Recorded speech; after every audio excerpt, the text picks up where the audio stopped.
Olá, pessoal, boa noite. Sejam muito bem-vindas e bem-vindos a Python Brasil.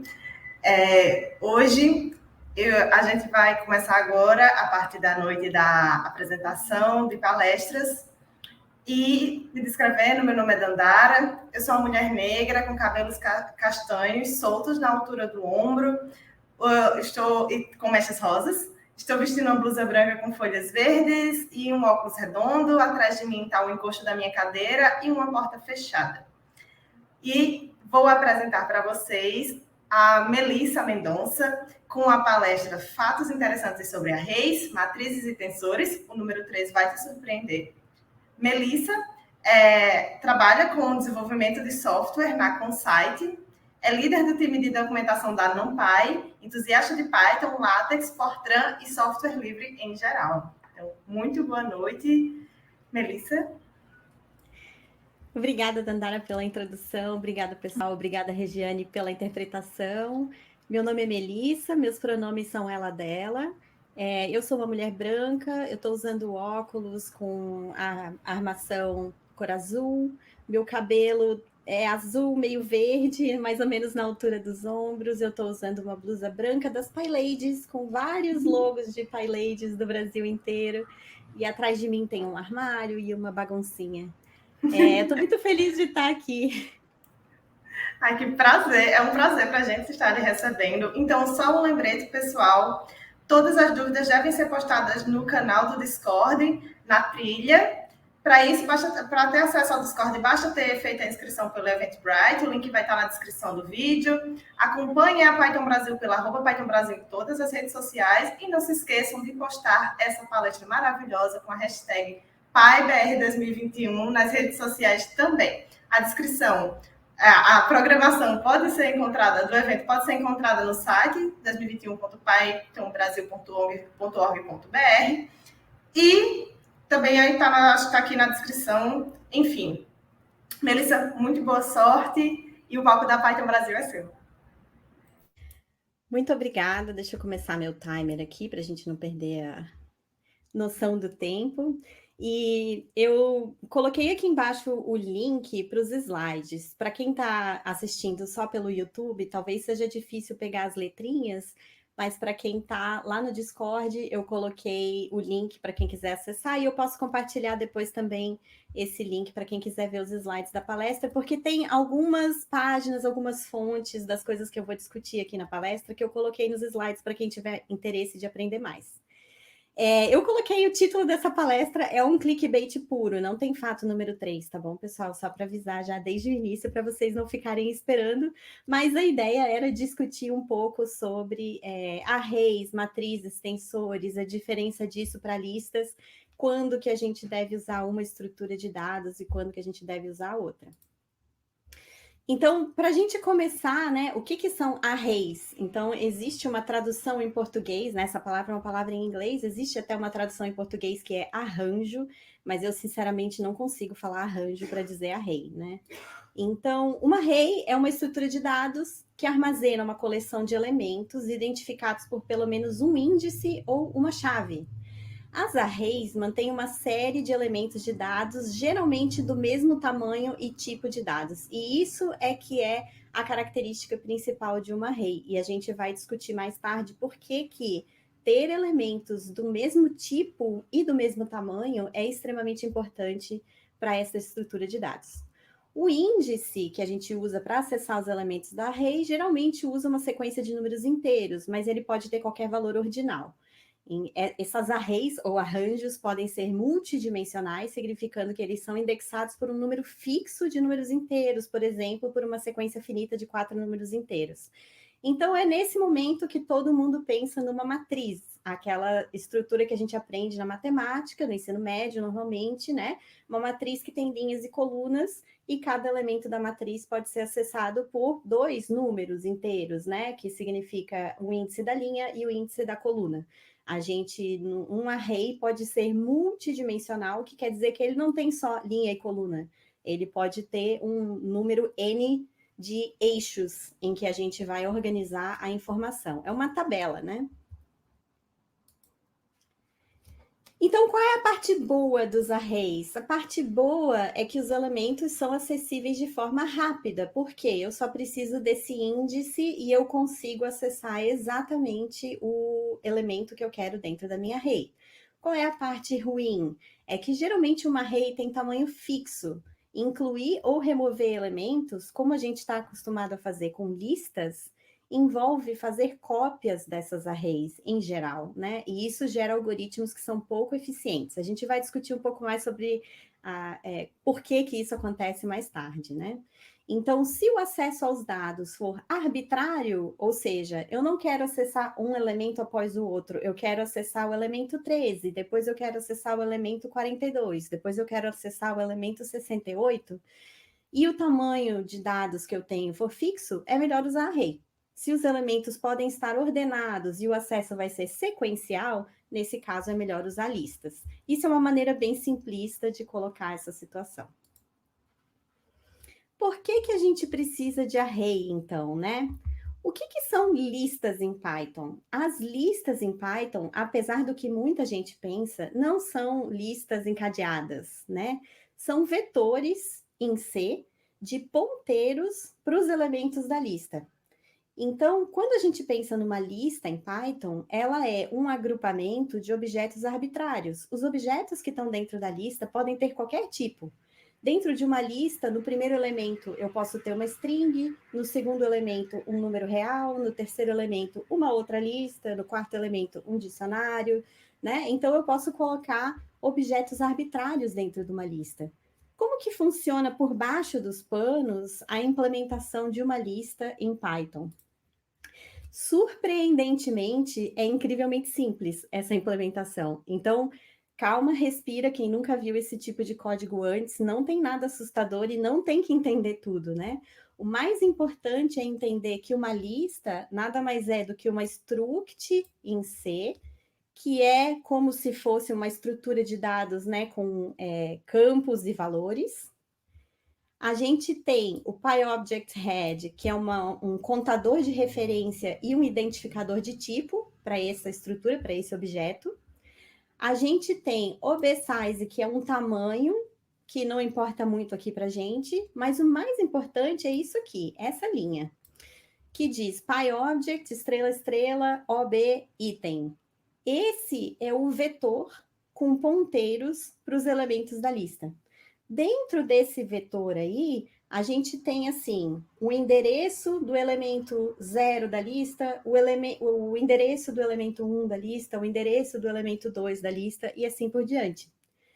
Como a gente tem uma lista de vetores, né, ou na verdade, um vetor de ponteiros, a gente pode colocar esses ponteiros para qualquer lugar dentro da memória do computador. Então, esses elementos dessa lista podem estar espalhados na memória de forma arbitrária. Desde que eu conheça o endereço deles, eu posso ir lá buscar eles, né?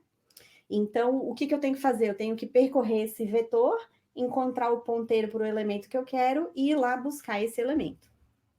O que eu tenho que guardar dentro desse vetor? Se eu tenho N elementos na lista, eu tenho que guardar N ponteiros, cada um apontando para um dos elementos da lista. O que é uma array, então, em comparação com essa lista? As arrays, elas têm elementos de tamanho fixo. Então, eu não posso jogar qualquer coisa lá dentro. Se eu quero fazer uma array de inteiros, ela só pode conter inteiros. Se eu quero fazer uma array de float, de números reais, eu só posso ter números reais, né? Isso permite que a gente guarde esses elementos num bloco contíguo de memória, ou seja, num campo em que os elementos estão um do lado do outro. Dessa forma, é muito mais eficiente para eu acessar cada elemento da lista. Então, imagina que eu tenho uma array chamada AR, né? ARR, uma coisa meio pirata, assim, AR. E AR0 está armazenado no endereço X. Então, aonde que está o ARRI? Ele está armazenado no endereço X mais I vezes o tamanho de cada elemento. Então, por exemplo, nessa imagem que eu estou mostrando aqui, né? Eu tenho aqui o elemento 0 dessa array, o elemento 1, o elemento 2, e a gente está supondo aqui que cada um desses elementos tem tamanho 2, pode ser, sei lá, 2 bits ou 2 bytes, não interessa muito, tá? Então, olhando aqui embaixo, se o primeiro elemento está no endereço 1000, o segundo elemento está no endereço 1002, o terceiro elemento está no endereço 1004 e assim por diante. Então, eu não preciso percorrer essa array para encontrar um determinado elemento. Se alguém me disser eu quero o elemento n, basta eu fazer essa conta usando a aritmética de ponteiros e eu encontro exatamente o elemento que eu quero. Por isso que acessar esses elementos da array é mais eficiente do que acessar os elementos da lista. Para que a gente usa esse tipo de acesso, né? Ah, eu quero acessar exatamente um cara lá e eu não quero acessar todos os elementos sequencialmente na lista. Em geral, é para a gente efetuar operações matemáticas. Então, eu imagino que muita gente já deve ter a experiência de ter estudado exatamente esse curso aqui que eu estou mostrando, que é o curso de Machine Learning do Andrew Ng, lá no Coursera, né? Então, aqui a gente tem uma representação da função de regressão logística, em que a gente tem lá uma soma de vários elementos, cada elemento está indexado por um índice I. Então, nota como isso é exatamente o que a gente está falando, é uma array, né? O Y, por exemplo, que aparece ali na imagem, é uma array. O X que aparece também é uma array. Como eu quero percorrer esses elementos de alguma forma e acessar, faz sentido eu pensar em usar arrays para fazer operações matemáticas. Então, aqui eu queria parar e fazer um pequeno histórico sobre como que isso funcionou dentro da computação, né? Na história da computação científica. Então, tudo começou mais ou menos lá com o Fortran, né? Na década de, sei lá, 50, 60, já se começou a desenvolver os primeiros computadores de uso efetivo, assim, principalmente na NASA, nesses lugares. E aí se desenvolveu essa linguagem chamada Fortran. Fortran literalmente quer dizer Formula Translation. Então, a ideia é que a linguagem não só permitisse fazer operações de computação científica, principalmente de matemática e física aplicadas, mas que a maneira de escrever essas operações fosse parecida com a matemática que a gente escreve, com a notação matemática, né? À medida que o campo da computação científica foi amadurecendo, sentiu-se a necessidade de ter uma biblioteca padrão que fizesse certas operações muito fundamentais para a computação científica. Então, toda a computação científica está baseada na álgebra linear, né? A gente precisa fazer soma de vetores, multiplicação de matriz por vetor, multiplicação de escalar por vetor. Como essas operações são muito básicas e fundamentais e todas as outras bibliotecas têm que usar essas operações, a BLAS surgiu em 1979. BLAS quer dizer Basic Linear Algebra Subroutines, né? São as bibliotecas de álgebra linear, as subrotinas de álgebra linear básicas.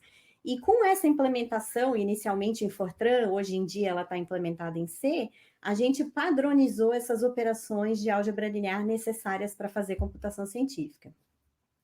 Em seguida veio a LAPACK, que é uma extensão da BLAS, que traz um pouco de operações mais específicas, por exemplo, resolução de sistemas lineares, algumas decomposições matriciais, algumas resoluções de problemas mais de alto nível, assim, em termos matemáticos. E aí, com o passar do tempo, o campo acadêmico, principalmente que se preocupava com matemática aplicada, física aplicada, desenvolveu essa linguagem chamada MATLAB, que também é um framework, né, que também é um programa, uma IDE, enfim, tem todo um sistema em volta do MATLAB. O MATLAB que tem essa característica de lidar muito bem com álgebra linear com arrays, né? Então, tudo isso aí depende de uma boa implementação de array, porque a gente quer lidar com operações matemáticas, a gente quer lidar com álgebra linear, a gente quer lidar com matrizes e vetores, né, na matemática, e a gente quer representar isso bem, de uma maneira eficiente dentro do computador. Quando o Python surgiu, o Python inicialmente não contava com uma implementação eficiente de arrays. Então, outras bibliotecas foram sendo desenvolvidas. Primeiro veio essas duas bibliotecas que eram concorrentes, assim, nessa época, a Numeric e a NumArray. as duas implementavam algumas facilidades para quem queria fazer computação científica, mas não existia muita conversa entre os grupos que estavam desenvolvendo isso. A partir de 2005, a Numeric e a NumArray se fundiram e viraram a NumPy, que é a biblioteca que a gente usa hoje em dia para desenvolver qualquer coisa que seja de computação científica que envolva arrays no Python. Então, eu imagino que a maior parte das pessoas conheça NumPy, né? E saiba exatamente do que eu estou falando, mas só para dar uma ideia, a NumPy é uma das bibliotecas mais usadas, né? Eu acho, em computação científica, não vou dizer nas outras áreas, mas em computação científica eu sei que sim. A gente estima mais ou menos entre 10 e 15 milhões de usuários. A gente teve 1,5 milhões de dólares em financiamento durante toda a existência do NumPy, então desde 2005, o que, se vocês pensarem bem, por ano, não é muito. Nós não temos muitas pessoas trabalhando na NumPy, né? Hoje em dia a gente conta com mais ou menos 10 mantenedores ativos e nem todos são pagos, a maioria é voluntário. E a gente sustenta 10 a 15 milhões de usuários no mundo. É open source, né? Então, a NumPy é usada em várias áreas da ciência, da tecnologia, né? Então, desde esportes, meteorologia, saúde, até finanças, pesquisa científica, exploração espacial, né? Tem aquela coisa do helicóptero da NASA e tal. Então, ela realmente é usada como base em muitas bibliotecas. Só para enfatizar um pouco mais esse ponto. Primeiro eu vou falar de outra coisa, já estou pulando nos slides. O que é a NumPy, então? O que ela traz de diferente, né? O que ela traz de diferente é o objeto que a gente chama de ND Array. Então, ND Array quer dizer o quê? N-dimensional array. É um array homogêneo n-dimensional. Além do objeto, que é a estrutura de dados, tem algumas propriedades desse objeto, né? A capacidade de broadcasting, tudo isso eu vou explicar com detalhes depois, tá? As funções matemáticas padrão com capacidade de vetorização, algumas ferramentas para integração de código C, C++ e Fortran com Python, algumas rotinas de álgebra linear, transformadas de Fourier, gerador de números aleatórios e facilidades para lidar com polinômios que eu esqueci de incluir aqui nesse slide. Então, para enfatizar, né, essa colocação da NumPy, essa imagem é do artigo mais recente que descreve a biblioteca e como ela funciona, e o que isso mostra é, de certa forma, como a gente está exatamente na base dessa computação científica, né? Todos os projetos aqui para cima, então todas as bibliotecas que estão do segundo nível ali para cima, estão baseadas na estrutura de dados definida pelo NumPy. Então, sem NumPy, nada disso funciona. Então, quer dizer que é realmente parte da estrutura fundamental do ecossistema científico no Python. Então, eu queria falar sobre alguns conceitos básicos para explicar a vantagem das arrays, né? Da onde que isso vem e por que é interessante. O primeiro conceito básico, eu já dei algumas dicas, que é a vetorização. Então, a vetorização é a capacidade de expressar operações em arrays sem a gente precisar especificar o que vai acontecer com cada elemento individual. Em outras palavras, é sem usar loops. Então, qualquer coisa que a gente vai fazer numa lista, por exemplo, em geral, a gente vai ter que fazer um loop, né? Seja um loop explícito, tipo um for, ou seja um list comprehension, né? Isso não deixa de ser um loop também. A gente está fazendo ali para cada elemento dessa lista, faça tal coisa. O código vetorizado, ele é mais conciso, né? Ele é menor e mais legível em geral. Não vou dizer que é regra, né? Mas em geral, ele é mais legível. O código fica ligeiramente mais parecido com a notação matemática, que é um dos objetivos também, já que a gente está lidando, né? O objetivo principal é atender o público de computação científica, legibilidade é importante. E ele fica mais rápido, porque o que ele faz por baixo dos panos é que ele apesar da gente estar usando essa sintaxe vetorial no Python, isso está mandando esse loop que obrigatoriamente tem que acontecer para o C, que é uma linguagem que tem um desempenho muito melhor nesse tipo de operação. Então, aqui eu tenho um exemplo 1, tá bom? Então, eu vou falar de cada linha aqui, o que está acontecendo. Na primeira linha, a gente tem um vetor V, e a gente está definindo, na verdade é uma lista, né? E a gente está definindo essa lista assim. Vou colocar nessa lista o elemento I para ir de 0 até 999, correto? Então, dentro dessa lista vai ter os elementos 0, 1, 2, 3 até 999. Criei essa lista e agora eu vou usar essa ferramenta chamada Timeit para medir o tempo de uma maneira bem simples assim, o custo, né, de elevar cada um dos elementos dessa lista ao quadrado. Então, eu peguei cada uma das entradas dessa lista V e elevei ao quadrado. Quanto tempo levou? Levou, em média, né, 235 microsegundos. Tudo bem. O que acontece se eu usar NumPy agora? Então, aqui, eu estou usando a sintaxe da NumPy equivalente ao que eu fiz ali na lista. Eu estou criando um vetor, agora uma array do NumPy, chamada VNP, em que eu estou colocando os elementos 0, 1, 2, 3 até 999. Então, o conteúdo dessa array é o mesmo. Em seguida, eu faço o timeit e eu vou fazer exatamente a mesma coisa. Repara como essa notação ela é mais simples, né? Eu peguei o vetor, eu peguei a array VNP e elevei ao quadrado. Ele entendeu que eu quero elevar cada um dos elementos dessa array ao quadrado e ele executou. O que aconteceu? Isso levou, em média, 1,27 microsegundos, ou seja, uma aceleração, né, considerável numa operação que eu fiz numa array de tamanho 1000 ou numa lista de tamanho 1000. Quanto maior essa lista, maior vai ser a diferença que a gente vai ver no desempenho entre uma lista e uma array. Claro, para essa operação. Pode ser que tenha outras operações em que a lista tenha um desempenho melhor do que a array, dependendo daquelas questões que a gente falou no início, se a gente vai acessar sequencialmente, se a gente vai acessar aleatoriamente, enfim. Tem várias sutilezas que podem ser discutidas aí, né? Como que isso acontece, então? Por que a gente tem essa rapidez, né? As arrays do NumPy, elas são eficientes porque elas são compatíveis com aquelas rotinas de álgebra linear que eu expliquei atrás, a BLAS, por exemplo, e a LAPACK. Tudo que vem da NumPy pode ser imediatamente aplicado dentro de uma função, dentro de uma rotina da BLAS ou da LAPACK. Então, a gente está usando a melhor implementação dessas operações de álgebra linear lá em C ou em Fortran.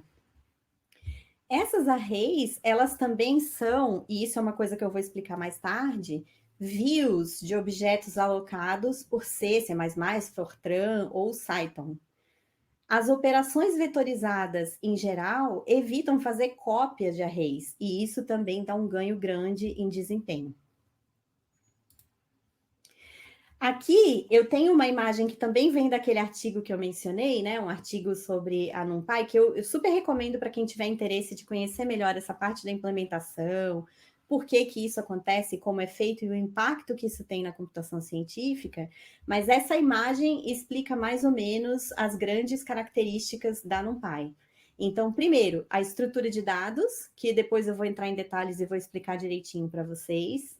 Segundo, a sintaxe de indexação, ou como a gente pode acessar os elementos dessas arrays.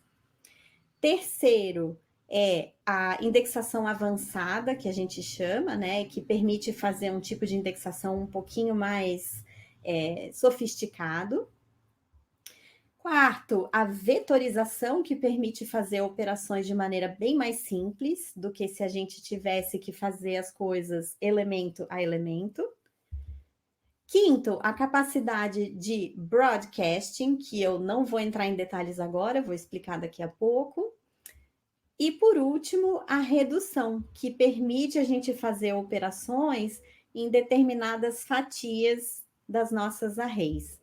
Então, essas operações e a maneira como a NumPy é construída, ela permite com que essas operações que são comuns, que são frequentes na computação científica, fiquem muito mais eficientes do que se a gente usasse outra estrutura de dados, por exemplo, uma lista, um dicionário, qualquer outra coisa assim. Mais um exemplo de vetorização. Vamos supor que eu crio duas arrays. A primeira é uma array contendo os elementos 1, 2, 3 e 4. A segunda é uma array contendo os elementos 2, 4, 6 e 9. Elas têm o mesmo tamanho. Elas têm 4 elementos cada uma. O que eu posso fazer? Eu posso dizer, calcula para mim quanto que é U mais V. O que isso quer dizer, né? Para quem já fez álgebra linear, isso quer dizer, soma o primeiro elemento das duas arrays, depois soma o segundo elemento, depois soma o terceiro elemento, depois soma o quarto elemento e me retorna o resultado como um vetor. É isso que ele faz. Então, retorna 3, 6, 9 e 13, que são as somas de cada um desses elementos. E eu não preciso me preocupar com o que está acontecendo elemento a elemento. Ele faz isso sozinho. Isso é a vetorização. Outra coisa que eu posso fazer é calcular o que a gente chama lá na matemática, na álgebra linear, de produto interno ou produto escalar, né? Calcula o produto entre U e V. O que isso faz? Calcula o produto de 1 e 2, mais o produto entre 2 e 4, mais o produto entre 3 e 6, mais o produto entre 4 e 9. Me retorna o resultado, ele retorna aqui. Tudo isso foi feito com uma facilidade de uma função que já está definida e pronta para aceitar esses arrays e resolver de uma maneira eficiente, né? Uma característica forte das arrays que a gente discutiu antes é que elas têm que conter dados do mesmo tipo, certo? Então, eu posso perguntar para o NumPy, vem cá, qual é o tipo de dados dessa array que eu tenho? Para essas arrays que eu defini aqui, todos os números nos elementos são inteiros. Então, ele me fala, olha, o tipo de dados que você tem aqui é de um inteiro de 64 bits. E o que é U? Ele não fala que U é um array de inteiros, ele fala simplesmente que U é uma ND array. Então, uma array é um tipo que pertence ao namespace do NumPy, mas o tipo de dados vai variar com cada uma das arrays que eu defini. Um outro exemplo rapidinho, só para a gente entender como que seria se eu tivesse o que a gente chama de array bidimensional. Então, para quem tem um pouquinho de conhecimento matemático, isso é equivalente às nossas matrizes, né? Então, eu tenho linhas e colunas. Percebam que a maneira como eu inicio essa matriz A é como uma lista de listas, né? Dentro desses elementos aqui, ó, eu tenho uma lista. No primeiro elemento da lista, eu tenho uma lista contendo os elementos 1, 2 e 3. O segundo elemento da lista contém uma lista com os elementos 4, 5, 6 e assim por diante, né? Só que a partir do momento que eu coloco essa lista como uma array do NumPy, ele entende que essa lista pode ser interpretada como uma matriz. Então, eu posso calcular a transposta dela. Para quem lembra da matemática, a transposta significa trocar linhas por colunas, que é exatamente o que ele faz, né? Então, os elementos que estavam na primeira linha, agora estão na primeira coluna. Os que estavam na segunda linha, agora estão na segunda coluna, e assim por diante. Eu posso perguntar para ele qual é a forma, né? Qual é o shape dessa minha array A? E ele vai me dizer, é 3, 3. É uma tupla com os dois números, né? 3 e 3. Ou seja, tem duas dimensões nessa matriz. Tem o número de linhas e tem o número de colunas, né? Nesse caso, ela é 3 por 3. Ela tem 3 linhas e 3 colunas.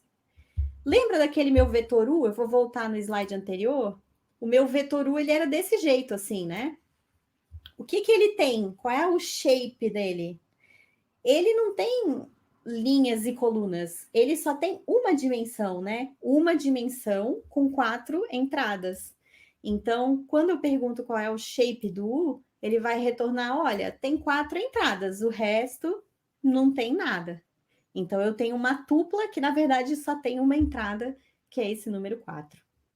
E aí eu posso perguntar para ele, qual é o número de dimensões de A? Ele vai me dizer, é 2, porque tem linhas e colunas. Eu preciso de 2 índices para acessar os elementos da matriz A, né?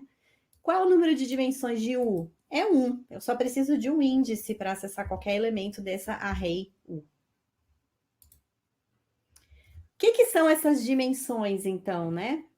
Aqui a gente tem uma array 1D, que é o que a gente normalmente chamaria de vetor, e é muito equivalente a uma lista, né? Então, a gente tem simplesmente um índice, percorrendo esse índice, eu consigo chegar em todos os elementos. O que é uma array com 2 dimensões? Eu preciso de 2 índices para acessar cada elemento, né? Então, por exemplo, para acessar o elemento 5.2, eu preciso acessar a primeira linha e a primeira coluna. Como a gente começa por 0, esse vai ser o elemento 0, 0, né? Então, o que seria uma array 3D? Seria uma array em que cada elemento precisa de 3 índices para ser acessado, né? Então, eu tenho, por exemplo, esse cara aqui, o 3, ele está na primeira linha, digamos assim, né? Ele está na linha 0, ele está na coluna 1, e ele está naquele eixo 2, no índice 1, né? Aqui seria o 4 seria o índice 0, o 3 seria o índice 1. Eu sei que isso é difícil para quem não está acostumado a lidar com isso, tá? O que é, então, essa figura que eu estou mostrando para vocês? Comumente, as pessoas chamam isso aqui, 1D array de vetor, 2D array de matriz, 3D array de tensor. É exatamente isso na matemática? Não. Mas as pessoas chamam assim, então a gente vai aceitar que tudo que é maior do que 2 dimensões é um tensor. Último exemplo rápido de vetorização, a gente pode acessar elementos em arrays por fatias, o que é uma grande vantagem quando a gente está fazendo operações complexas. Então, se a gente lembrar lá da nossa array A, ela era assim, né? Ela tinha primeira linha 1, 2, 3, segunda linha 4, 5, 6, terceira linha 7, 8, 9. O que é, então, A0, 2 pontos? Eu estou dizendo assim, me retorna a linha 0. Por que essa é a linha? Porque está no primeiro elemento aqui desse índice, né? O primeiro índice é 0. E o segundo índice não importa. Então, eu vou botar 2 pontos para dizer que vale todos. Então, ele vai me retornar toda a primeira linha dessa matriz. Eu posso calcular a soma dessa array. Se eu não falar nada e só pedir a soma, ele vai somar todos os elementos que estão na array. Se eu disser, eu quero a soma, mas no eixo 0. Na imagem anterior, ó, a gente consegue entender o que é o eixo 0. O eixo 0 é esse aqui. Então, eu vou somar esses elementos aqui. Por exemplo, aqui o resultado dessa soma aqui vai ser 3,1. Somando os elementos no eixo 0, eu tenho isso aqui, 12, 15, 18. Também posso somar os elementos no eixo 1. Somando os elementos no eixo 1, eu tenho 6, 15 e 24. Então, essas são facilidades que parecem bobeira, parecem coisas simples, que talvez seria fácil de implementar. Mas, para quem está lidando com computação científica, são extremamente úteis e é muito vantajoso que tudo isso, na verdade, esteja sendo realizado em C e não em Python. É isso que faz a NumPy ser rápida e ter um desempenho satisfatório para a computação científica. Um último exemplo rápido é que eu posso aplicar funções complexas, digamos assim, né? Funções que não são óbvias em arrays de maneira imediata, usando esse conceito de vetorização. Então, aqui eu estou aplicando a função seno em toda uma array X. Eu tenho uma array com um monte de elementos, de menos π até π, e eu aplico seno em todo mundo, de uma vez só, sem precisar usar um loop.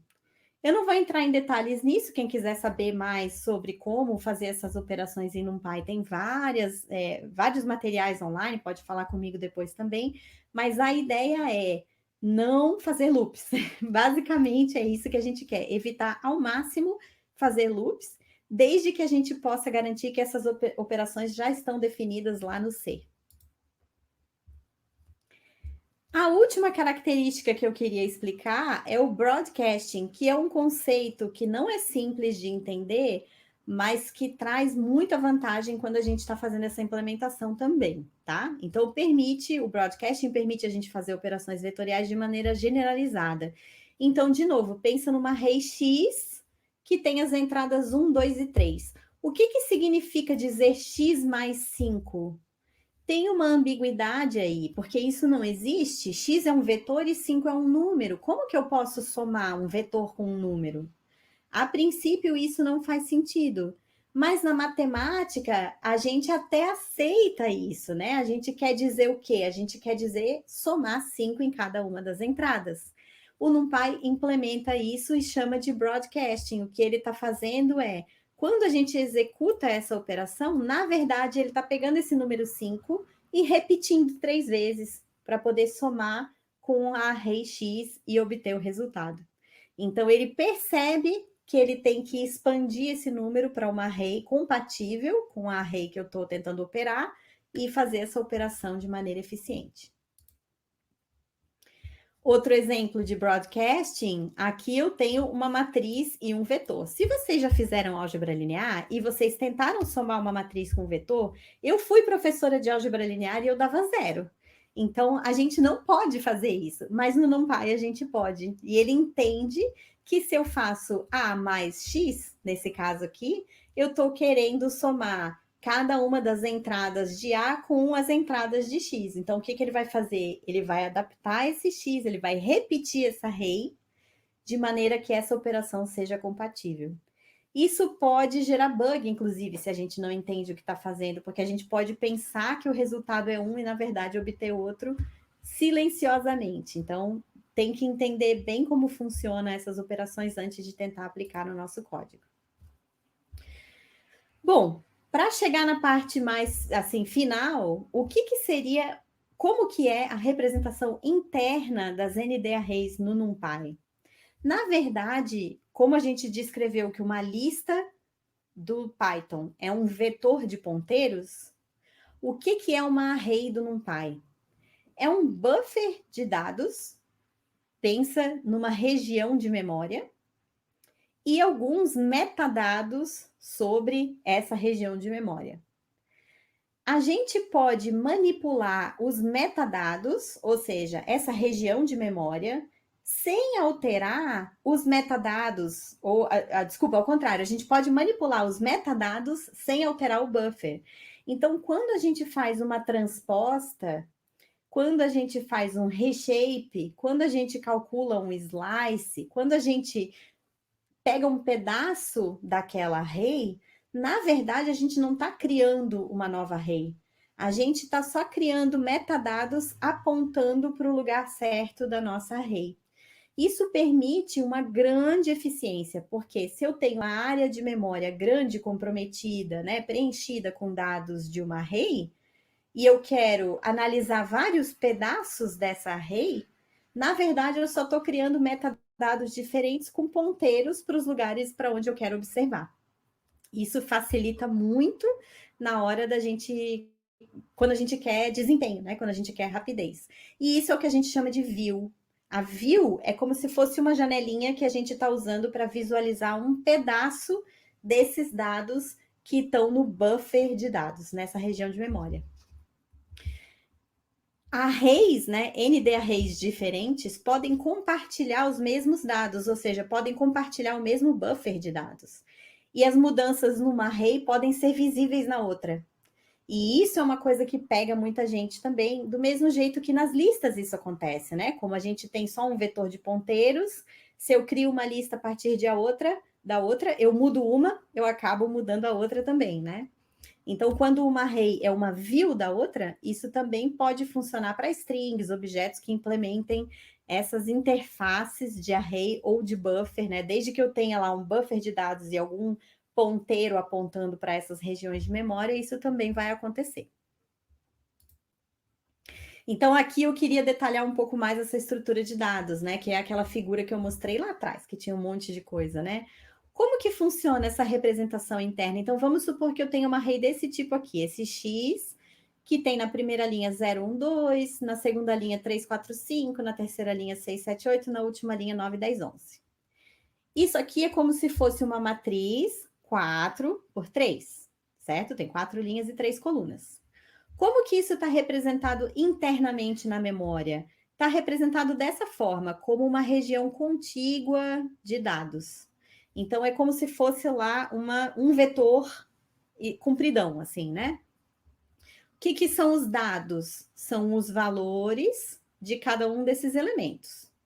E aí eu tenho metadados. O primeiro metadado é o tipo de dado que eu tenho. Então, eu tenho aqui um inteiro de 8 bytes. Cada um desses números, desses valores aqui dos dados, é um inteiro de 8 bytes.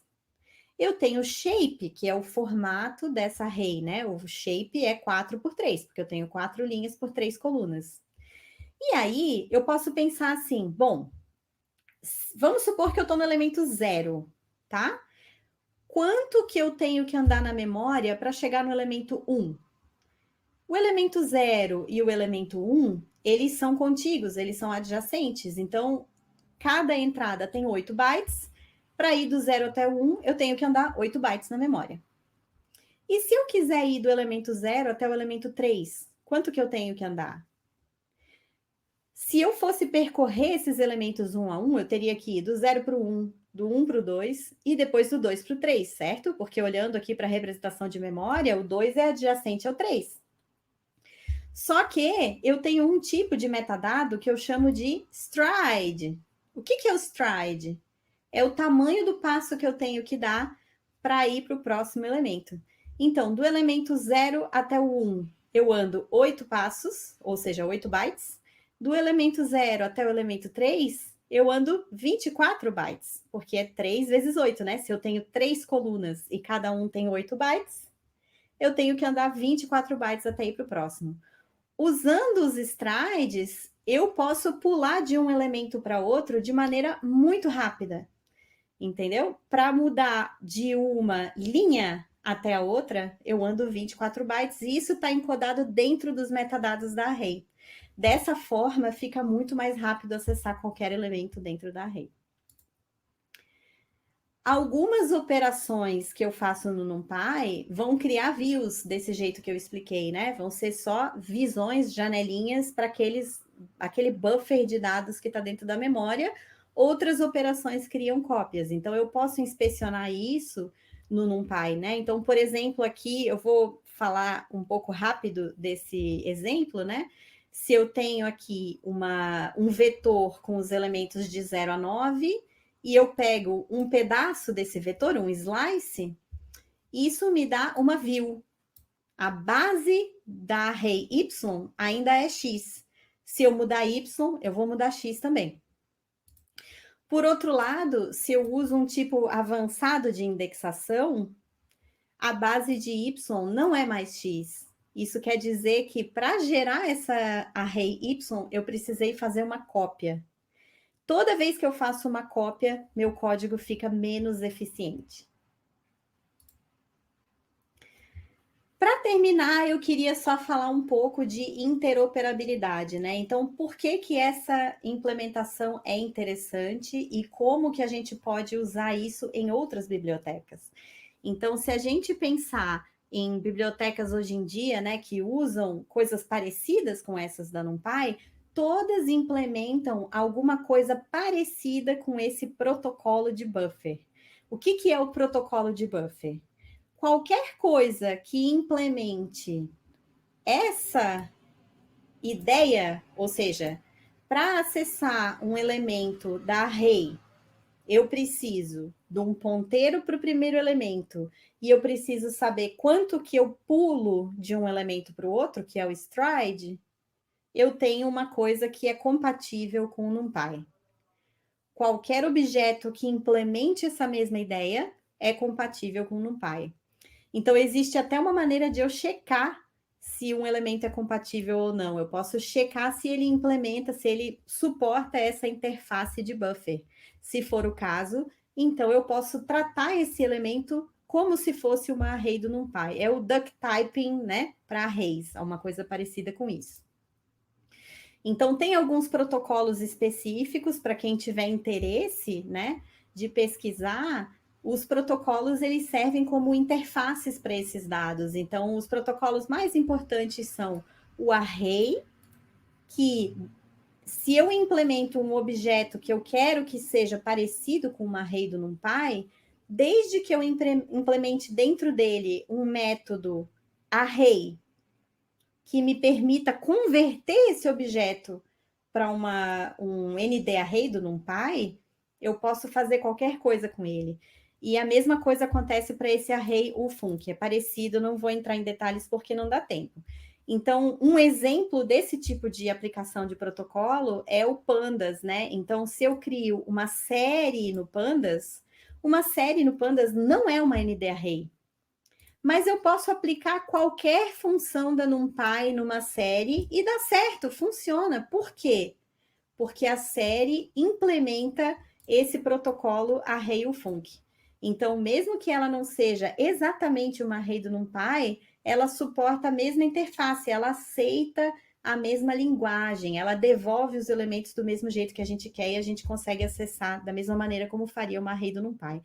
Isso acontece para um monte de outras implementações. Por exemplo, essas bibliotecas modernas tipo PyTorch, Dask, QPy, TensorFlow, todas elas implementam coisas parecidas.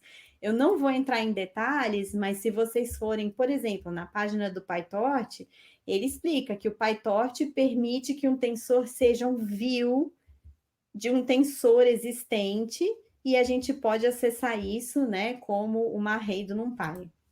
Mesma coisa acontece com o Dask.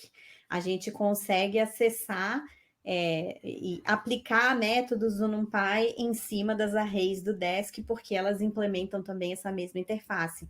A mesma coisa acontece com o QPy, que implementa operações de array em GPUs, em vez de implementar na CPU, né? Mas a interface, a ideia de como se acessa é equivalente ou parecido com o NumPy.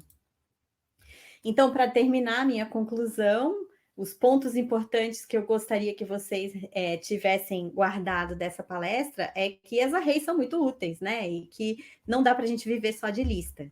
Mas nem todas as arrays são iguais. Então, hoje em dia, existe um esforço muito grande para que exista interoperabilidade entre todas essas bibliotecas de array, que elas possam conversar entre si e que sejam compatíveis. Então, o sonho é que a gente possa misturar NumPy, PyTorch, Dask, QPy, TensorFlow, tudo no mesmo código. Porque cada uma dessas bibliotecas tem sua especificidade e para problemas específicos, e a gente gostaria de poder aplicar isso de maneira fácil, né? E a escolha de estrutura de dados pode ter grande impacto na implementação. Então, quando a gente vai fazer um algoritmo, implementar qualquer coisa, prestar atenção se a gente está escolhendo a estrutura de dados correta. Muito obrigada. É isso que eu tinha para falar hoje. Deu exatamente 45 minutos. Muitíssimo obrigada, Melissa, pela sua palestra, sua aula, basicamente, assim, perfeita. Tem algumas perguntas lá no canal, eu vou convidar para você depois ir lá responder o pessoal. Lembrando uma coisa do nosso evento, é que a gente convida vocês a contribuir com alguma doação para ONGs Mães da Favela.